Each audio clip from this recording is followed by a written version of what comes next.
Good morning, everyone. I am Nadia Kachwaha, and I am a realtor with Coldwell Banker Realty in West Hartford, Connecticut. I've been in this business for over 16 years now, and I am here in my capacity as a member of the Women in Business Summit Advisory Board.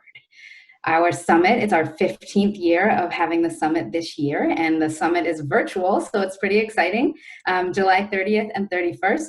The website to register is wibsummit.com, and you can find it in the comments. But today I'm here with one of our speakers, Kasey Corsello. So thanks for joining me, Kasey. Hi, thanks for having me. Of course, I'm excited for our conversation next level while creating balance and joy as they move through the challenges they face. I love that, Kasey. Kasey is an entrepreneur, co-owner with her husband of 11 years of Corsello Butcheria, an Italian-style whole animal butcher shop. Together, they have 2 children, Camilla and Cristiano. Kasey is also a public speaker, recently speaking on the TEDx Women's stage. She is passionate about personal transformation and supporting others with their own journeys. She gets lit up when people discover their true purpose in life and connect to their inner light. I really love that, Kasey. I do too. Thanks for reading it. I'm like, oh, great. That's what I do. You sound so great. Wow. Thank you. So how are you? I just want to start with how are you and kind of this whole environment that we're in that's affected us so much. How has COVID-19 impacted you on a personal and professional level? Well, thanks for the question. And as you are probably well aware, this is a different paradigm that we're living in, right? And you know, we've been living in it for a few months now.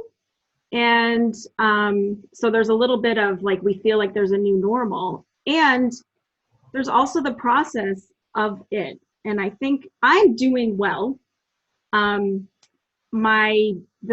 butcher shop business really pivoted because we are an essential business. We're providing food for people. And it actually was, I'm saying this with care. It was a miracle for our business in a way, because our vision was to have people cooking and to connect with people and to provide people with really high quality food while maintaining like ethical practices in farming. Mm-hmm. We're not farmers, but our farmers are. They put a lot of care into their animals, and so, but that wasn't, it's 3 years. We celebrated 3 years in April, and it was hard.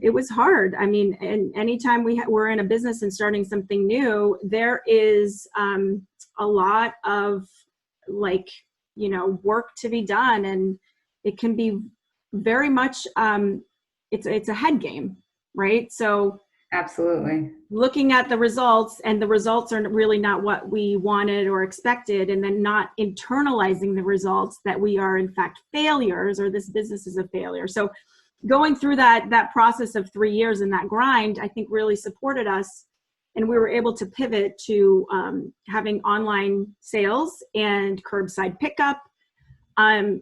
But that is sort of in hindsight. The real fear of the virus actually initially was in some ways paralyzing for me. And knowing that we had this responsibility, not only to ourselves, but to our employees, and then what would happen if someone gets it? Are we going to have to shut down? Like all of those questions. And then what happens if our children get it? So being in the fear and working through that was the challenge. And it also was a way for me to utilize my tools that I have. Because my tools, and as we know, really, it's like we always say, the practice of mindfulness, coming back to the present moment, and really putting those into play so that we were able to be present, but also open to possibilities that weren't driven from fear and reaction. That's interesting and kind of leads me to my next question, which is about personal transformation, because you're talking about transformation in your business and how do you bring in all these tools that you have. So you work with clients who have businesses or are professionals. How do you help your clients with personal transformation and discovering their true purpose? It sounds like you and your family went through this process of figuring out what your purpose was. So how do you help your clients, and what advice do you have for entrepreneurs and professionals who are navigating this challenging time right now? Well, the one thing that I know is that we're not separate from our business, especially for entrepreneurs, right? Like our business is an extension of us. And if we're not doing the inner work and really cultivating and creating a space of inner abundance and well-being, then we source that like fear and scarcity into our business. And that's what we see in the results. And I think it's a really interesting point, because so many entrepreneurs like myself and business owners, sometimes it takes time for you to recognize how that personal piece of your life is affecting your business, right? It's really good that you're bringing that up to make sure, bring your clients into awareness of how their personal life could be affecting the abundance in their business, you know? Yeah, and I think it really is about, because the other thing too is I'm sure, like, I'm also a mother, right? And the shift for me is that my kids are home. So I am now, the time that I would have to be working on my business is not there. And I'm also in competition with a computer with one of my children. So I have two of them. So it's also like making that adjustment and lowering expectation. And also like permission to be, right? Permission to be. And when we can let go of judgment of ourselves, it frees up a lot of energy.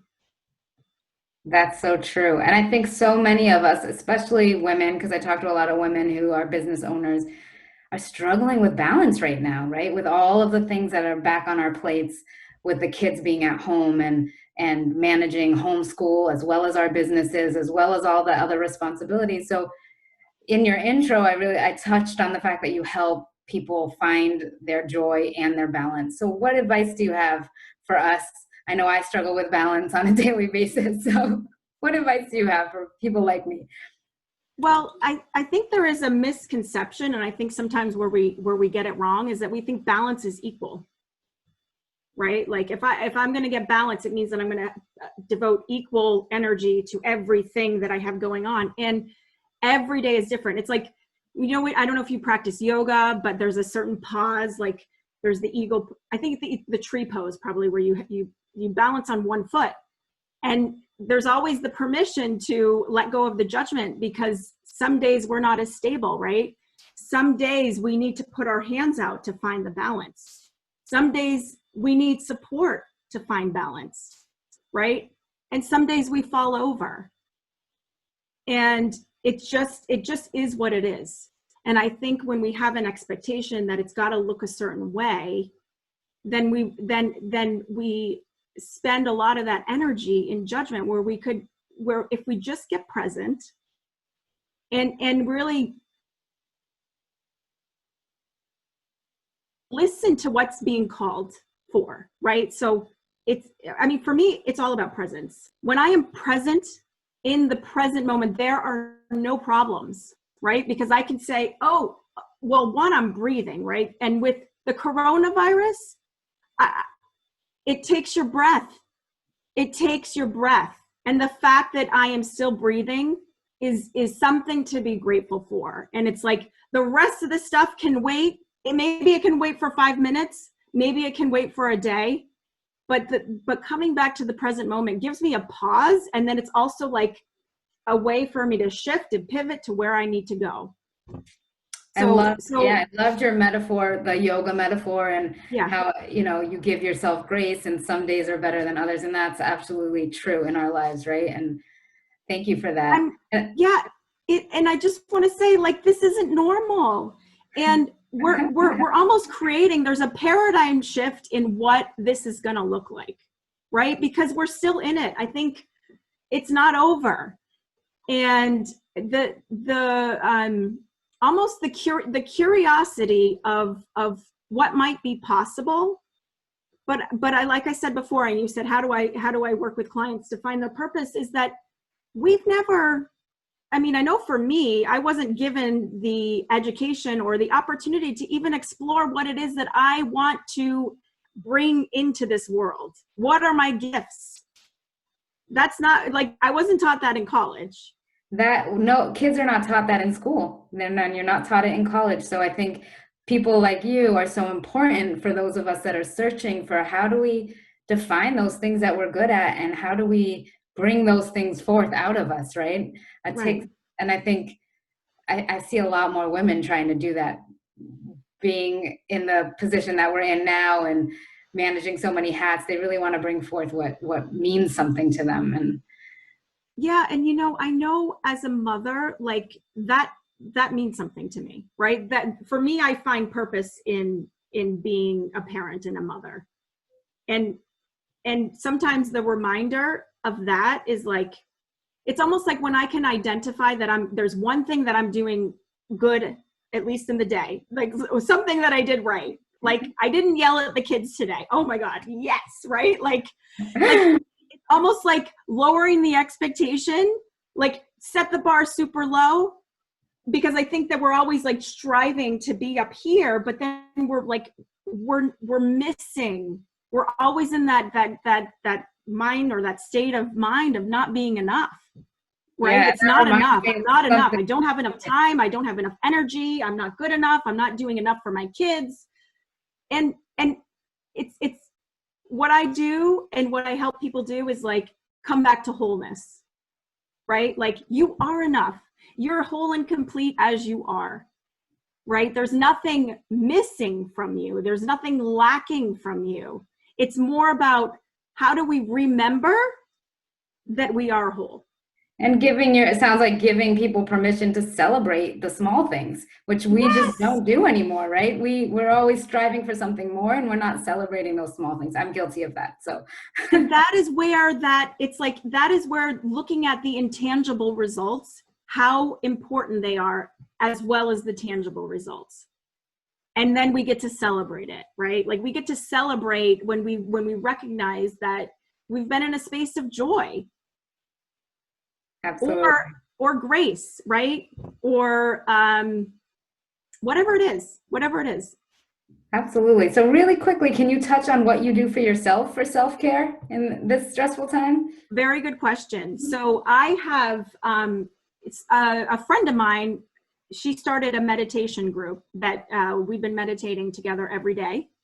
I'm not there today because it's at this time, but that has given, and it's a grounding meditation. So it's like a collective, it is an intention setting that's been supportive. And then I've also been meditating on my own as a way to really kind of pull myself out of a fight or flight, because my reaction to the coronavirus was fear. And with fear, it then perpetuates things, and then it makes me kind of become a monster, and I need to control everything, right? And so the meditative practice is about breathing and coming back to the present moment. And usually what that does is it resets my nervous system. So whenever we can just breathe, it brings us into a state of homeostasis. And from that pause, it's like things are revealed. Things will emerge. Possibilities will come up, and I'll be like, okay, this is where I get to go. Okay. And then I'm going to take action from there. And so how much time do you spend in a day meditating? You do a little bit on your own and a little bit with this group? How much time? So with this group, it's 15 minutes. And then we share, we do a little sharing. And I think the thing that's missing, right, is the connection. And we have incredible opportunities to connect virtually on the phone. And so the meditation is also about 15 to 20 minutes. So it really is about, 40 minutes. Most people can find 20 to 40 minutes in a day to try to put in a meditation practice, probably. Start with 5. There's a tool that I use. It's the box breathing. I don't know if you've ever heard of that. No. So I'll share it right now. You inhale for 4. Do you want to do it together? Sure, let's do it. Let's do this as our last little piece together. Okay. All right. So just kind of settle in, and if you feel comfortable, you can close your eyes.